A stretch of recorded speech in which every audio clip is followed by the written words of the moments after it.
आप सभी का मेरी यूट्यूब चैनल में।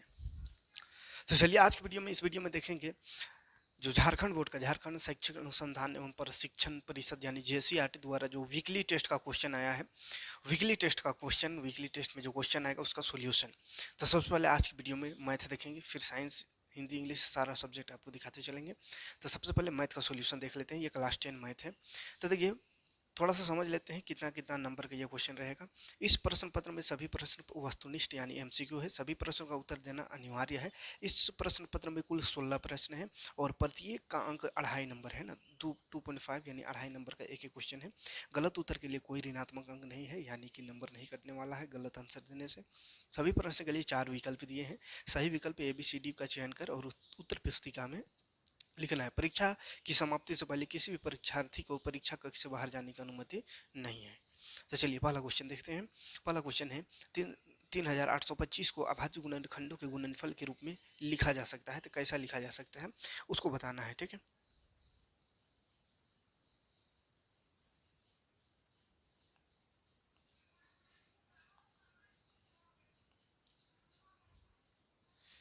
तो देखते हैं कैसे लिखेंगे। तो इसको अभाज्य गुणनखंड कर देना है। 3 8 2 5 अभाज्य गुणनखंड कर देना है। देखिए 5 से होगा, 5 7 35, 3 बच गया, 30 32 हुआ, 5 36 करेंगे, फिर 5 5 25, फिर 5 होगा, 5 का 5, 2 गया 26 हुआ, 5 5 25, फिर 1 गया 16 15 हुआ, तो 5 दिया 15, फिर 3 से कर देते हैं, 3 5 15, 3 1 3, फिर 3 से हो जाएगा, 3 1 3, 3 7 21, फिर 17 से होगा, 17 1 17। तो देखिए क्या आया, 3 2 बार आया यानी 3 का स्क्वायर, गुना 5 2 बार आया तो 5 का स्क्वायर, गुना 17। तो ये ऑप्शन देखते हैं, 3 का स्क्वायर 5 का स्क्वायर 17, ये ए नंबर ऑप्शन है, पहला ऑप्शन सही हो जाएगा। दूसरा क्वेश्चन है 336 और 64 का एचसीएफ याद करना है, ठीक है। एचसीएफ, तो एचसीएफ निकालने का दो तरीका बताएं, एक यूक्लिड विभाजन एल्गोरिथम और एक ये गुणनखंड मेथड से, ठीक है। तो चलिए गुणनखंड से ही निकाल देते हैं क्योंकि ये तो ऑप्शन वाला है। ऑप्शन वाला में हमको बना के दिखाना है नहीं, बस आंसर से मतलब है। तो सबसे आसान है गुणनखंड वाला ही कर देते हैं। 2 तिया 6, 2 दूनी 4, या इससे भी आसान एक और साथ में गुणनखंड कर दीजिए एक साथ, ऐसा सबसे आसान तरीका है एचसीएफ का। चलिए 2 से कटेगा, 2 से 2 तिया 6, 2 दूनी 4, 2 1 2, 2 6 12, 1 गया 16 हुआ, 2 8 16। जब तक दोनों कटता है कटते रहना है, काटते रहना है। जब दोनों काटना बंद हो जाए तो एचसीएफ आ जाएगा। दो देखो, 2 16 दूनी 32, फिर 2 8 16, 2 चौके 8, फिर दोनों से कटेगा 2 से, 2 8 16, 2 चौके 8, 2 दूनी 4, फिर दोनों कटेगा 2 चौके 8, 2 दूनी 4, 2 1 2। अब देखो 4 और 21 आया, तो 2 का पहाड़ा में तो 4 आएगा लेकिन 21 नहीं आएगा। 3 का पहाड़ा में 21 आएगा लेकिन 4 नहीं आएगा। कहने का मतलब है दोनों किसी भी एक पहाड़ा से नहीं कट रहा है, तो अब छोड़ देना है। इधर जितना है सबको लिख दीजिए गुना करके, 2 दूनी 4, दूनी 8, दूनी 16, 16 आंसर हो जाएगा ऑप्शन नंबर सी। तीसरा क्वेश्चन देखते हैं। दो संख्याओं का गुणनफल 1600 है, उनका एचसीएफ 5 है, तो संख्या एलसीएम क्या होगा, संख्याओं का एलसीएम। तो एक फॉर्मूला बताए हैं, एचसीएफ गुणा एलसीएम। एचसीएफ गुणा एलसीएम बराबर होता है दोनों संख्या का गुना, ठीक है, दोनों संख्या का गुना। तो एक संख्या पता नहीं है तो दोनों संख्या का गुना हमको दिया हुआ है ना, संख्या तो पता नहीं लेकिन दोनों संख्या का गुना 1600 दिया हुआ, तो लिख देंगे 1600। और देखो एचसीएफ 5 है तो एचसीएफ में 5 लिख दो, गुना एलसीएम नहीं है छोड़ दो एलसीएम, बराबर 1600 है, 1600। अब देखिए यहाँ पे 5 उधर जाके भाग होगा तो यहीं पे काट देते हैं डायरेक्ट, 5 तिया 15, 1 गया 10 हुआ, 5 दूनी 10, फिर 1 जीरो, 320 आया। एलसीएम कितना है 320, ऑप्शन नंबर सी, ठीक है। अगला क्वेश्चन है किन्हीं दो धनात्मक पूर्णांकों ए और बी के लिए एचसीएफ ए गुना और एलसीएम क्या होगा। तो ए और बी है तो एचसीएफ गुना एलसीएम क्या होता है, तो दोनों संख्या का गुना, तो ए और बी है संख्या तो ए गुना बी हो जाएगा। तो ए गुना बी आंसर क्या है, सी ऑप्शन है, सी नंबर ऑप्शन। अगला यूक्लिड विभाजन एल्गोरिथम से यदि ए बराबर बी क्यू प्लस आर है तो क्या होता है। तो आर जो है हमेशा 0 के बराबर या 0 से छोटा होता है और बी से हमेशा 0 से बराबर या 0 से बड़ा होता है और बी से हमेशा छोटा होता है। तो कहाँ ऐसा ऑप्शन है, बी नंबर ऑप्शन। देखो 0 के में बराबर और बड़ा का साइन लगा हुआ है यानी 0 के बराबर, शेषफल आर जो है वो 0 के बराबर या 0 से बड़ा रहता है और बी यानी जिससे भाग देते उससे छोटा रहता है, ठीक है। तो दूसरा ऑप्शन सही हो जाएगा। फिर बोला 6 नंबर क्वेश्चन में ए और बी दो धनात्मक पूर्णांक है तो उनके एचसीएफ और एलसीएम के बीच क्या संबंध होगा। तो दो धनात्मक पूर्णांक है तो एचसीएफ और एलसीएम के बीच संबंध बताना है। तो एलसीएम जो है हमेशा एचसीएफ से बड़ा होता है, तो एचसीएफ ग्रेटर देन एलसीएम, ये बी नंबर ऑप्शन सही हो जाएगा। अगला है ये कौन सी संख्या है, 7 रूट 5, 7 रूट 5 नहीं टूटेगा रूट, इसलिए ये अपरिमेय संख्या है, तो दूसरा ऑप्शन होगा। इसका दशमलव प्रसार पूछा है, तो दशमलव प्रसार शांत होगा कि अशांत होगा वो बताना है। तो इसके लिए बताए हैं कि हर का गुणनखंड कर दो, अगर 5 और 2 आ जाए गुणनखंड में, सिर्फ 5 और 2 तो शांत है, अदरवाइज अशांत। तो हर है 455, इसका गुणनखंड करेंगे 5 होगा 5 9 45, 5 का 5, फिर 13 7 91, ये देखो 5 के साथ 13 भी आ गया, 7 भी आ गया, मतलब यह अशांत है, तो दूसरा ऑप्शन अशांत। सिर्फ 5 आता और 2 आता तो शांत होता। 9 नंबर क्वेश्चन देखेंगे, यदि एचसीएफ दिया हुआ, फिर से एल्शियम भी दिया हुआ है, तो ए का मान निकालना है। देखो एचसीएफ ए 8 है, मतलब एगो संख्या ए है, दूसरा संख्या 8 है, तो हम अभी बताएं एचसीएफ गुना एलसीएम बराबर होता है दोनों संख्या का गुना, तो पहला संख्या ए है, दूसरा संख्या 8, तो ए गुना 8 हो जाएगा। तो देखो एच सी एफ 4 है, तो एच सी एफ में 4 लिख दो, गुना एल्शियम 24 है, तो एल्शियम में 24 लिख दो, बराबर 8 गुना में इधर ले आओ तो बटा हो जाएगा, तो बराबर आ गया ए। तो 8 16 8 6 24, 3 आया और 4 तिया 12, तो ए बराबर 12, यानी 12 आंसर। क्लियर है। तो देखो क्वेश्चन बहुत ही खतरनाक, बहुत ही हार्ड क्वेश्चन दिया है, आसान क्वेश्चन नहीं है, कोई भी क्वेश्चन डायरेक्ट नहीं, थोड़ा सा इनडायरेक्ट करके दिया है, तो इसीलिए बोलते हैं बार बार जो भी क्लास करा रहे हैं पूरा कंप्लीट क्लास करिए, तो ये सब क्वेश्चन आराम से बन जाएगा। y बराबर पी एक्स का ग्राफ दिया हुआ है, तो बहुपद पी एक्स के शून्य की संख्या क्या होगा, तो एक्स में जय बार कटा है, एक्स में एक बार कटा है, तो एक आंसर हो जाएगा इसका एक। 11 नंबर क्वेश्चन,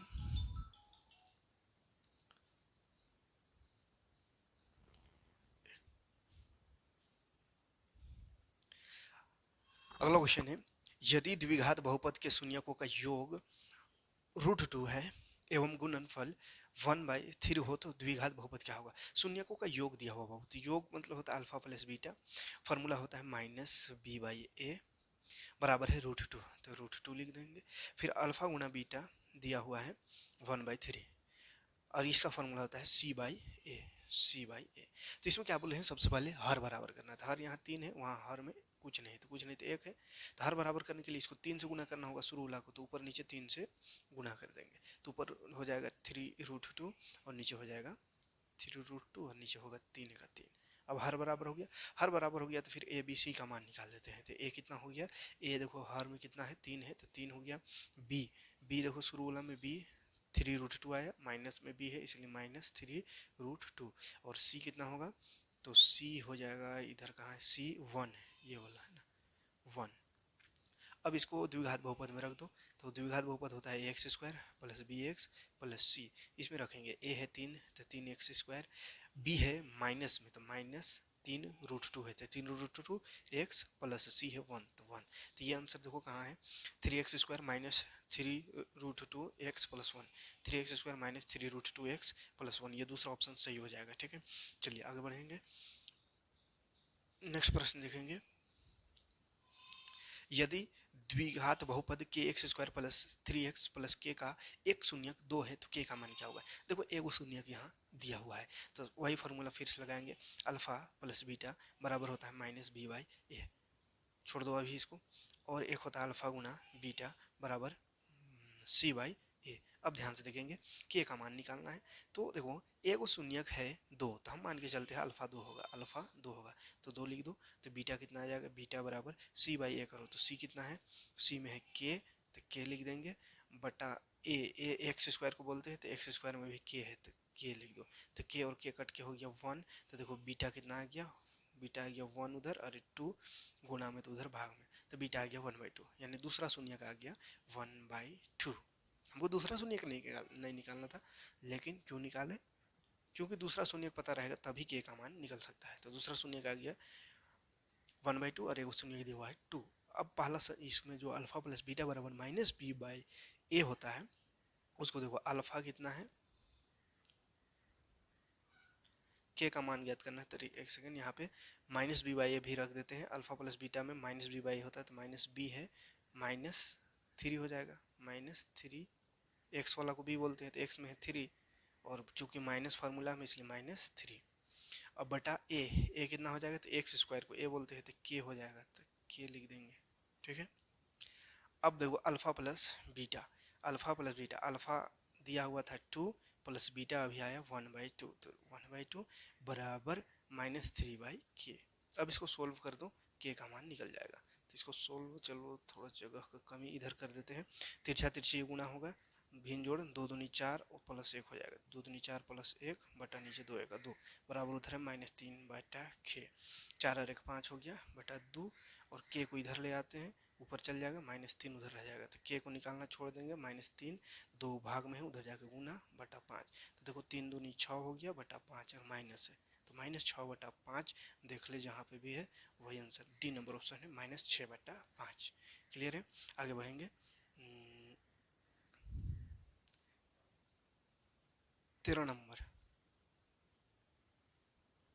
13 नंबर क्वेश्चन है, किसी द्विघात बहुपद के शून्यक अल्फा बीटा के लिए अल्फा प्लस बीटा -4 है, अल्फा गुना बीटा 4 है, तो एक्स स्क्वायर का गुणांक 1 है, तो बहुपद क्या होगा। तो यहाँ पे देखो सब कुछ दिया हुआ है, अल्फा प्लस बीटा दिया हुआ है -4, फार्मूला होता है, फार्मूला लगा दो -b/a, 4 के नीचे कुछ नहीं तो 1 लगा देंगे, अल्फा गुना बीटा भी दिया हुआ है 4, इसका फार्मूला लगा दो c/a, 4 का नीचे भी कुछ नहीं तो 1 लगाएंगे। अब यहाँ से a b c निकाल, a है 1 तो a लिख दिए 1, b कितना है तो b है वो 4, माइनस में भी 4 में भी माइनस और b में भी माइनस, माइनस माइनस प्लस 4 हो गया, c कितना है तो c में देखो यहाँ c 4 है तो 4। अब फार्मूला जान पे करते हैं, क्या होता है formula, x square plus b x plus c होता है, तो a आया कितना 1, तो 1x स्क्वायर, प्लस b आया कितना 4, तो 4x, प्लस c आया कितना 4, तो 4। तो देखो x square plus 4x plus 4 कहाँ है, x square plus 4x plus 4 C number में है, सी आंसर हो जाएगा। ठीक है, आगे बढ़ेंगे 14 नंबर क्वेश्चन।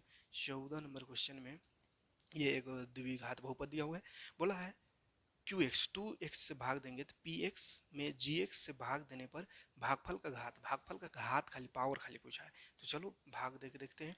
2x भाग देना है जिसे 5x square plus 3x plus 1, तो खाली घात पूछा बाबू, तो देखो x पहले से है और x स्क्वायर लाना है तो x से करना होगा, और 5 लाना है 2 पहले से तो 5/2 करना होगा। खैर इधर नंबर से मतलब है नहीं, हमको घात से खाली, तो घात देखो x का घात 1 है, x का घात 2 लाना है तो x का घात 1 से करना होगा, यानी घात कितना हो गया 1, तो घात खाली आंसर पूछा था तो 1 आंसर हो जाएगा।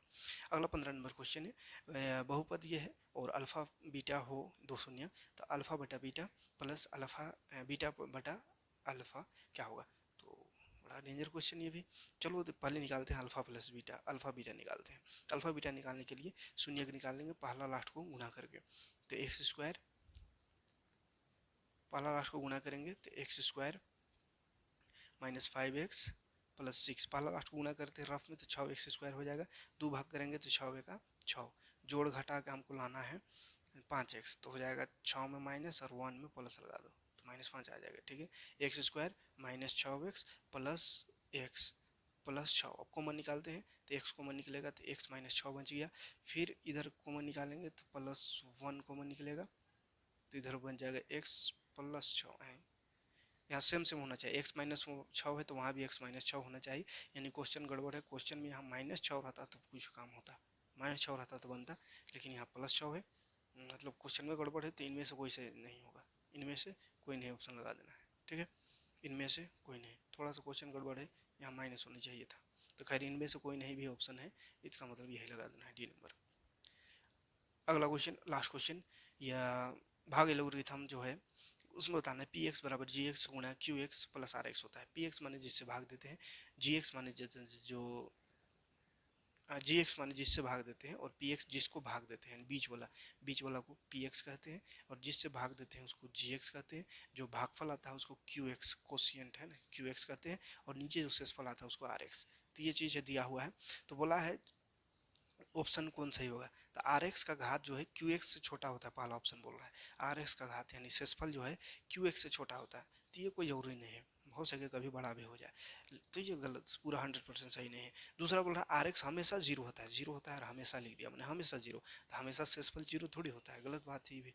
तीसरा बोला है कि आर एक्स जो है जीरो के बराबर होगा, या आर एक्स जो है जी एक्स के घात से छोटा होगा, तो हाँ जी एक्स यानी जिससे भाग दे रहे हो उससे छोटा होगा या जीरो होगा, तो ये सही ऑप्शन है, यानी सी नंबर सही हो जाएगा। ठीक है, तो ये रहा 16 क्वेश्चन का सोल्यूशन। उम्मीद करेंगे कि 16 क्वेश्चन समझ में आएगा। समझ में आए तो लाइक और कमेंट करिएगा। इसी तरह का और वीडियो देखने के लिए और पूरा क्लास करने के लिए 6 to 10 यहाँ पे फ्री ऑफ कॉस्ट पूरा पढ़ाते हैं मैथ और साइंस, तो पढ़ने के लिए सब्सक्राइब जरूर कर लीजिए चैनल को, और ज़्यादा से ज़्यादा लोगों तक वीडियो को शेयर करिएगा ताकि सभी लोग इसका सोल्यूशन कर पाए। मिलते हैं नेक्स्ट वीडियो में नेक्स्ट क्वेश्चन लेकर। Thanks for watching.